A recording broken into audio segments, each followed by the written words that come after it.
Поколение наших родителей, бабушек, дедушек не только пережили страшные годы изгнания, но уже на чужбине ни на мгновение не дали нам усомниться в том, что крымские татары вернутся на родину, в Крым.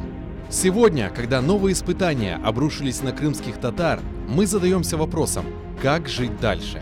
Ответ один.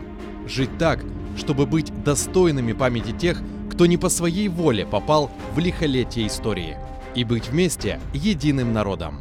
Я верю, что народ соберется в единый кулак, ибо в кулаке наша вся сила. Мы должны быть всегда везде вместе, и в радостные, и в горестные дни.